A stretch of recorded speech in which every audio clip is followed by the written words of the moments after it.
Sir, ba't parang tulfo lang tawag mo sa akin? Parang bastos ka ata. Sorry, sir.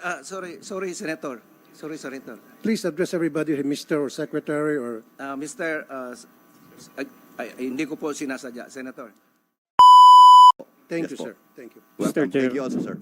Gusto ko lang pong pakinggan muna rin natin, sandali yung opinion ng ating mga former board member ng PhilHealth, si Al Cabaling. Go ahead. Good afternoon to all. Actually, I just flew in. I was looking around. Maybe I was the one who arrived here early. I took the early flight. A lot of this, what we're talking about, especially Tulfo and si JB, Senator JB, natumbok nyo naman yung lack of information, and I could reduce it to incompetence. Sir, ba't parang tulfo lang tawag mo sa akin? Parang bastos ka ata. Sorry, sir. Sorry, Senator. Sorry, Senator. Please address everybody, Mr. or Secretary or... Mr. Hindi ko po sinasadya, Senator.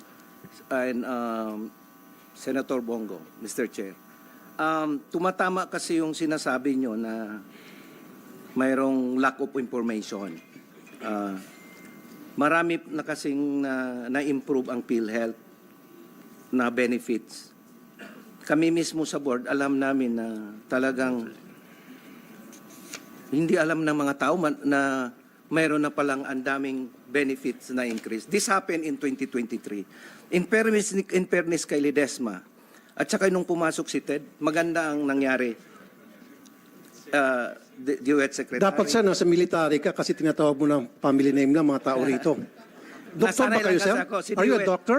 Nasanay lang kasi ako kay O Secretary. galing ka ba sa military? No, nasanay lang O kasi ako kay teacher ka ba, sir? Secretary.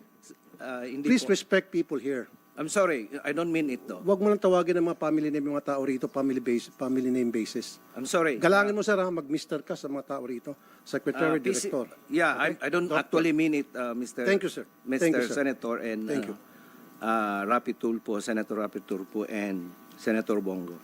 In fairness kay kay PCO Ledesma, nung pumasok yan, tumaas talaga yung benefit enhancement.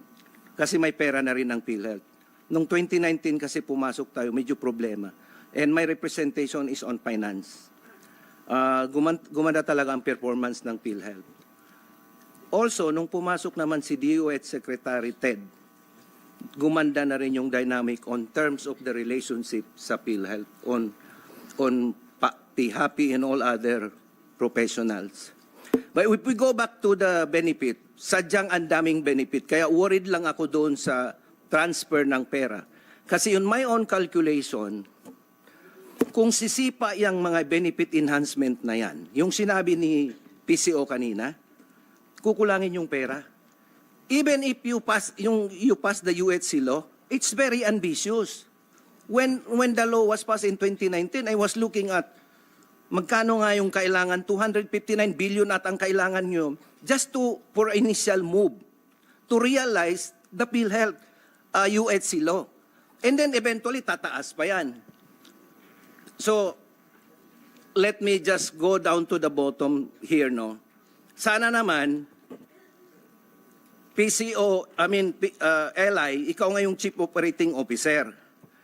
Dapat magiging active ka kasi na-feel namin sa board.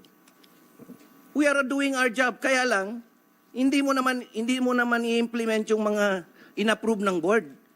Lahat ito ay hindi mo in-inform yung members. Kagaya nung dialysis. Bigla na lang bumalik sa amin. Ayun pala, ang tagal na yung na-approve. Hindi mo na i-publish. Yung COVID suspect, we passed a resolution November 26 of 2020. Kasi inabuso yon. Ako finance sustainability ang ang trabaho ko doon. So I want the funds to be protected. We passed a resolution na hindi na dapat i-submit ng mga hospital yung COVID to become a COVID. Talaga. Kasi nakalagay, suspect, pwedeng sa real COVID.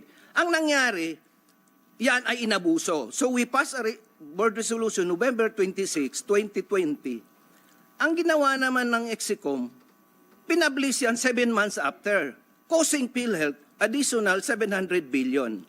Akala namin 700 billion lang instead of paying 600. Ang nangyari, bumalik yan. Mga 2 billion pala yon. Eventually, bumalik din ulit. Kulang pa. I'm just trying to emphasize how inefficient it is. Kami sa board, frustrated kami. Ang dami kong na-discover na mga overpriced. Hindi ba may ano dito, investigation noong 2020 about the network suites na pininpoint ni Senator, sino ito? Ping Lacson. In my end, as a finance guy, I was looking at this thing, I studied it. Lahat ng region, 17 regions at saka 5 branches, I made a matrix on one item yung network suites alone. Ang binibili, kinukumpara ko pala ganito, ang binibili ng National Capital Region, main office with the region. Ang presyo ng ng main office, it runs from 320 to 400. Pero sa region, ang layo, nasa 198, 195 yung isa. So pinapakita ko lang na hindi tayo papayag doon sa mga ganung klase. Mr. Chair, Go ahead, we Senator. only have 10 minutes. Ano na tayo? Yes. Plenary. This is the meron last ako isang one. habol. Sir, excuse me. Meron ako isang pahabol. Dito po sa PhilHealth. Yung pong mga delinkwenteng mga employer na hindi naguhulog sa PhilHealth and yet nagbabawas sila sa sweldo ng mga tao, sabi nyo may mga na-prosecute na? Meron na hubang nakulong?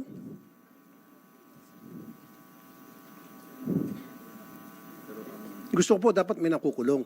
Kasi po, karamihan pupunta sa akin, mga mahirap nating kababayan, mga sa construction, kaltas ng kaltas yung employer nila para sa PhilHealth and yet hindi hinuhulog sa PhilHealth pag nanakaw ang tawag doon. So dapat may makukulong at may masampulan man lang. Meron ba? Wala.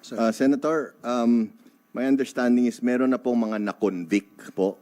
Wala pang nakukulong, meron na pong na-convict. But what we can do, Senator, we can send to your office, your honorable office, all the details. Gusto ko po sana bigyan niyo ko ng listahan ng mga nakulong na. We will give, yes po, we'll give you the list, the detailed list po, no?